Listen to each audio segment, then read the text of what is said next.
ব্যক্তি দাঁড় হয়েছে পারবেও। আসলে এক একটা লোকের উপর এক একটা আস্থা। কাফেররা অপেক্ষা করতেছে আল্লাহ রাসূল সাল্লাল্লাহু আলাইহি ওয়াসাল্লাম মাথা মোবারক কেটে নিয়ে আসবে, কিন্তু পথের মধ্যে কি ঘটনা হয়েছে আমরা অনেকেই জানি।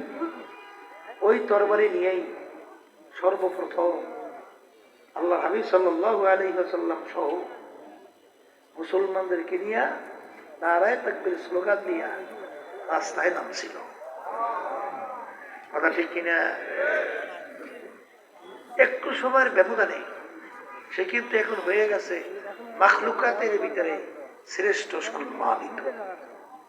আর একটু আগে ছিল মাখলুকাতের ভিতরে সবচেয়ে নিকৃষ্ট। কথা ঠিক?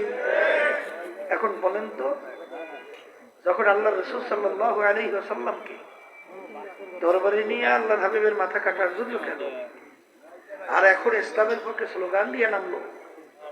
একটু আগে ওমর ফারুক রাদিয়াল্লাহু তাআলা আনহু চক্ষু ছিল দুইটা, আর এখন ইসলামের পক্ষে স্লোগান দিয়ে যখন নামলো, এখন চক্ষু কি চারটা না দুইটাই আছে?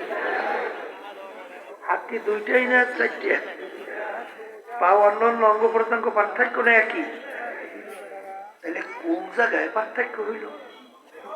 সেই পার্থক্যের কারণে যে মানুষটা ছিল জাহান্নামের কীট, আর এখন হইল বেহেশতের ভিতরে একজন সম্মানিত। এই এক জায়গায় পার্থক্য হয়েছে কি হয় না? তো ওয়ালাকাদ কাররামনা বানি আদম, আল্লাহ রাব্বুল আলামিন বলে সমস্ত মাখলুকাতের মধ্যে আমি সর্বশ্রেষ্ঠ সম্মানিত করে মানুষকে সৃষ্টি করছি। তখন আব্বাজান রহমাতুল্লাহি আলাইহি ওই যারা নাকি বসে আলোচনা করতেছেন বলতেছিলেন, আপনারা হয়তোবা ডক্টর হতে পারেন, বিসিএস ক্যাডার হতে পারেন, অনেক বিভিন্ন ডিগ্রি নিতে পারেন, কিন্তু এখন পর্যন্ত মানুষ হতে পারেন নাই। কথা ঠিক কিনা?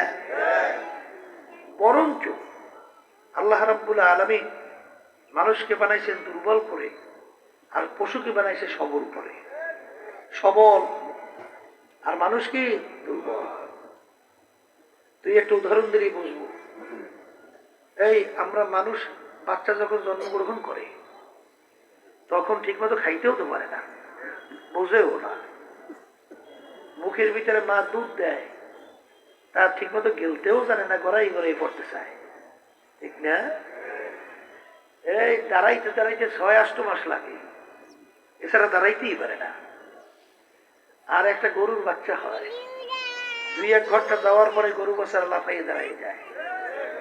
কোন জায়গায় মায়ের দুধ তালাশ করে বের করে, আবার মায়ের দুধ ওলারে শক্ত হয়ে গেলে ঠুস পাইয়া নরম করে বের করে খায়। কথা ঠিক না বে ঠিক? তাহলে জন্মগত মানুষ দুর্বল, পশু সবল। আমরা হায়াত পাই কয় বছর? ১০০ বছর হায়াত পাওয়া মানুষের সংখ্যা কম না? আর একটা গুইল সাপ, ওর নাকি হায়াত প্রায় ৭৫০ বছর। একটা কাশিমের নাকি হায়াত প্রায় ২৫০ বছর, না একটা সাপের। আর একটা কাশিমের নাকি হায়াত প্রায় ৩০০-৩৫০ বছর। এখন বলেন তো, হায়াতের দিক থেকে আমরা দুর্বল মানুষ, দুর্বল না আমরা? আর পশু কি সবল? কথা ঠিক? খাওয়ার দিক থেকেও আমরা দুর্বল। একটা গরুর খোরাকি কত, একটা হাতির খোরাকি কত, একটা বাঘের খোরাকি কত, আর আমরা একটা মানুষ ৫ কেজি গোস একসঙ্গে কেউ খাওয়ার মতো শক্তি আছে? তাহলে খাওয়ার দিক থেকেও দুর্বল, শক্তির দিক থেকেও দুর্বল।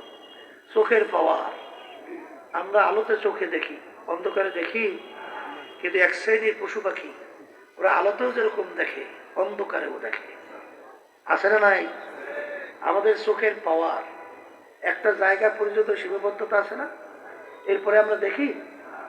কিন্তু এক শ্রেণীর পশু পাখি ওরা শত শত মাইল দেখে। শগুনের চোখের পাওয়ার শুনছি ৩৫০ মাইল প্রায়। রাজহাঁসের চক্ষু যেখানে রাডার ফেল করে, রাজহাঁসের চক্ষু সেখানে রাডারের বাহিরে কাজ করে। তাহলে কি বুঝলেন? শুনছি নাকি একটা কুকুরের নাকি নাকের ভিতরে ছিদ্র বলে কত হাজার গুণে, ওই ঘেরান লই কইতে পারে যে এখান থেকে কি গেছে সুবিধা সুবিধা। দেখেন না, বড় বড় অস্ত্র উদ্ধার, চোর পর্যন্ত ধরে ফেলায়। ওই কুকুর দিয়া।